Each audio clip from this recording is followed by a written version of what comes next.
On top with tori for today, Naija Presido Muhammadu Buhari don tok am say make clear matter may e play for Kogi and Bayelsa election. For Saturday, November 16, election matter go shele for Bayelsa and Kogi States, as this one go let sabi who go be governor for the state for the next 4 years. Since dem don comot ban for campaign matter, many matter don dey shele on top campaign for television, radio, newspaper and social media handles dem. Naija Presido Muhammadu Buhari come tok am say make clear matter wey oyinbo dey call transparency may e play for the election wey wan shele for Kogi and Bayelsa states.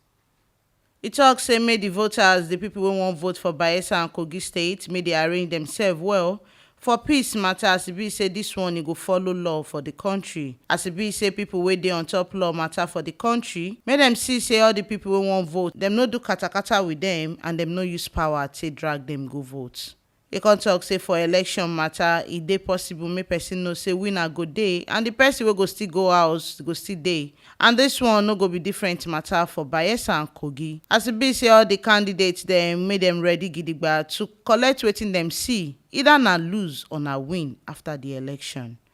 President Muhammadu Buhari come tell the two states say for im own body im wan tell dem saying they wish dem make the election may e waka well, may everybody dey gidigba on top the country matter, on top how Naija matter go take waka far on top the election.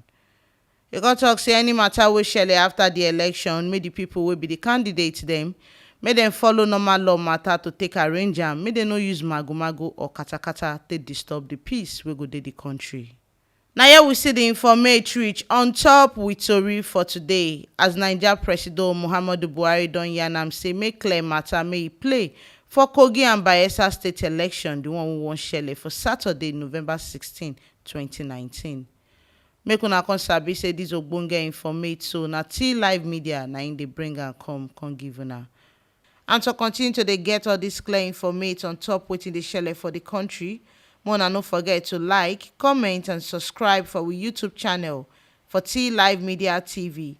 Now if you still follow us, waka enter Facebook, Instagram and Twitter for T Live Media, as our website dey gidigba put for www.tlivemedia.com.